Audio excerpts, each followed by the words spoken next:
Sometimes people deliberately don't do their jobs.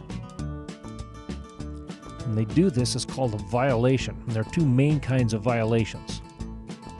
The first kind, management knows about it, quite often caused it, but doesn't do anything about it. Here's an example.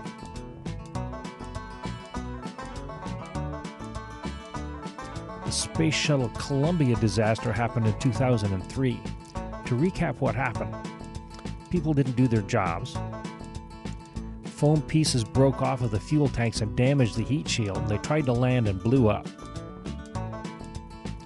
Here's the standard operating procedure for the Space Shuttle.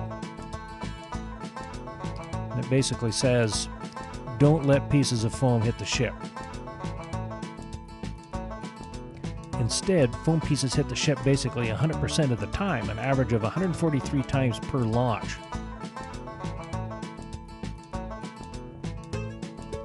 Management and everybody else knew about the situation, but was allowed to go on despite being forbidden in the SOP. It was a disaster. People didn't do their jobs.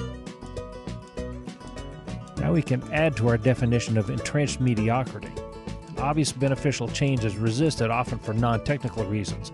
The organization accepts mediocrity to avoid the cost of change, and a widely known problem is allowed to continue despite obvious risk.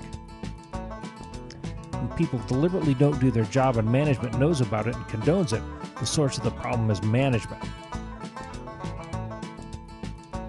As a side note, after all of this, did anybody get fired?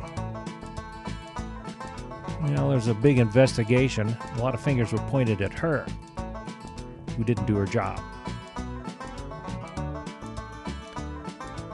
This was blamed on the NASA culture. It worked fine before now. No one is allowed to speak up. No one could be found with the authority to pull the plug.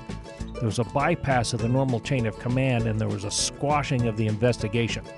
In short, nobody got fired. There's much more to be said about this topic.